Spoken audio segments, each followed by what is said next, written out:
Godfather 3. We can talk about this some other time, but just to kind of make a comment, I don't know how much work you had done on it, but for me, I know a lot of people give uh, hard time to the Godfather 3. They pretend that doesn't even exist because the first and two they First part. consider the best, right? The Yeah. first one, the second one.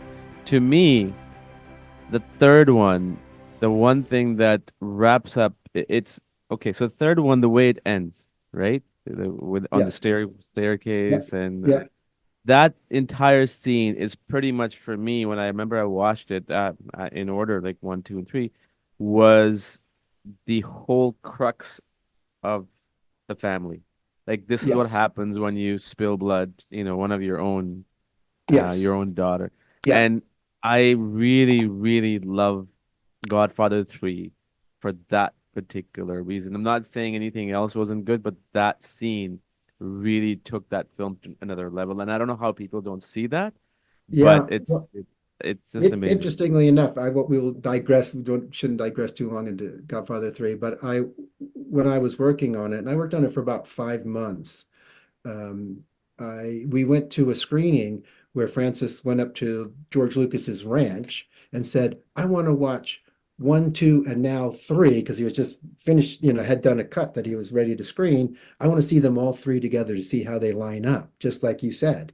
And we Mm, did that. We he also had Al Pacino come in because he was ready to loop for the third one, and right. that's when Walter first, because it must have been in August, because I think that's when Walter came on. Walter came to see it for the first time, and then George came in for the third one. But Francis wanted to see all three, and he invited everybody. He said, "Hey, if you want to come watch all three, I'm going to watch all three. I'm going to start at 9 o'clock in the morning. We're going to watch the first one, then we're going to have a little lunch, and then we're going to watch the second one, and then we're going to have a dinner, kind of and then we're going to watch the third one."